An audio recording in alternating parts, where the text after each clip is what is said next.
O desenvolvimento espiritual não está relacionado com rituais e práticas religiosas.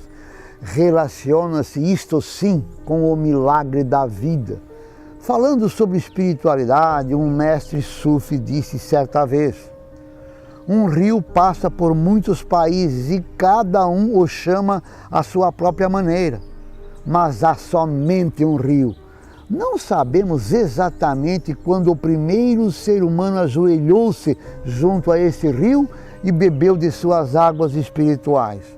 Tudo o que sabemos é que o rio banha até os ancestrais mais remotos da raça humana e sua nascente jamais foi encontrada. Por milhares de anos e em todas as culturas, seres humanos sentaram-se nas margens desse rio e sentiram o palpitar de impulsos sagrados quando o rio lhes falava de mundos místicos e de coisas invisíveis. A água da vida, querendo ela própria se fazer conhecer na face da terra, borbulhou num poço artesiano e fluiu sem esforço ou limitação. As pessoas vieram beber da água mágica e saciaram-se dela, pois era muito limpa, pura e revigorante. Mas a humanidade não estava contente em deixar as coisas nesse estado edênico.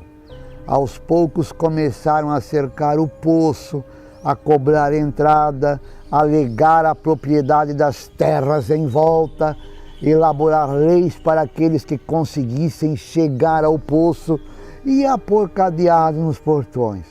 Logo o poço se tornou propriedade dos poderosos e da elite. A água ficou zangada e ofendida. Ela parou de correr e começou a borbulhar em outro lugar. As pessoas que tinham a posse da propriedade em torno do primeiro poço estavam tão absorvidas em seus sistemas de força e propriedade que nem notaram que a água tinha desaparecido. Continuaram a vender a água que não existia e muito poucos notaram que a verdadeira força havia ido embora. Mas alguns insatisfeitos empreenderam uma busca com grande coragem e encontraram o novo poço artesiano. Logo que o poço ficou sob o controle dos detentores da propriedade, sobreveio a mesma sina. A fonte mudou-se para outro lugar. E o mesmo foi se passando ao longo de toda a história de que se tem notícia.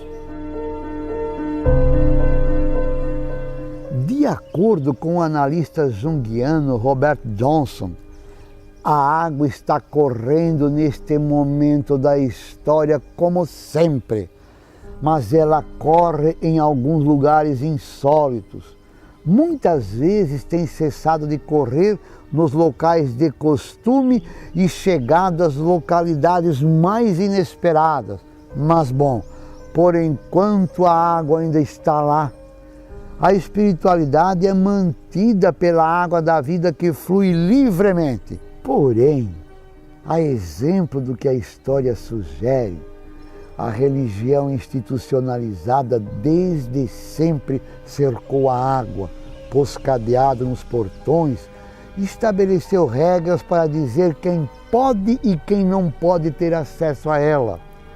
A religião frequentemente proclamou para si mesma a custódia exclusiva da água, dizendo aos não religiosos, sem considerar sua inclinação à espiritualidade, que eles não tinham direito à água, a não ser que se tornassem membros da igreja e acatassem suas regras. Frustradas por essa exclusão, muitas pessoas em nossos dias deram as costas às portas da igreja sem interesse em pagar o preço pela admissão e partiram em busca de novas fontes. Outras que, uma vez pagaram o preço e foram admitidas, encontraram uma religião infértil e árida.